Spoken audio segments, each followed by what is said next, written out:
Hi everyone, I've got Bailey here with me today. We're just going to go over some leash handling techniques and why it's important that we are appropriately handling our dog, especially in situations where we need a bit more strength behind us. So a really important thing to remember for the first instance is always keep the lead at our core. So we always want the lead down at the hip area. That's where all our core strength is. So if the dog does pull to the end of the lead, it's not coming from our arm and our shoulder. There's a lot more strength with our hand down here engaging our core area as well. Something I do see often is the two-handed kind of approach. So people holding it like this and then like this in the other hand. Does give you, the problem with this is if it comes out of this hand, so if Bailey now ran off in that direction towards something, it came out of this hand, you've then got the whole lead's length for her to build up motivation for her to get to the end of the lead, and then it's going to be putting a lot of pressure on your arm when she finally does get to the end, because this is never for holding. This is just kind of a security thing people do, but there is no strength there when we hold it like that. It will just come out. She'll go to the end of the lead and we're going to end up with a lot of pressure here in our upper shoulder, possibly injuring ourselves and possibly letting her off the lead because we can't control it, and then she's in a dangerous environment. So something I do like to say, there's two ways that I tell clients to hold the lead when they're doing their walking. The first one's the easiest one. It's when we want the dog on a longer lead, and that's just simply around the wrist here. And then we've got the lead going between our thumb and our fingers. All right? So there's a lot of strength there.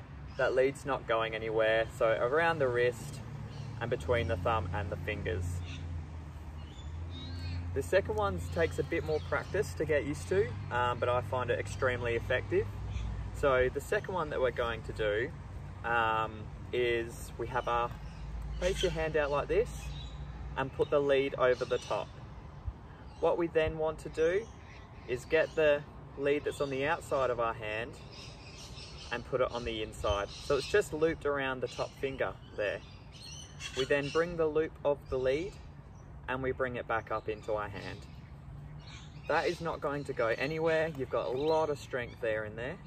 And the reason that I like this one so much is if I'm walking and I've got the lead a little bit longer and I see something in the distance that Bailey might react to, I can just pull this open and shorten the lead so she's back by my side. There's no grabbing or anything like that. So we'd have the lead like we had it before. So that was just what I showed earlier. I've seen something in the distance, I pull the loop out and keep pulling to shorten.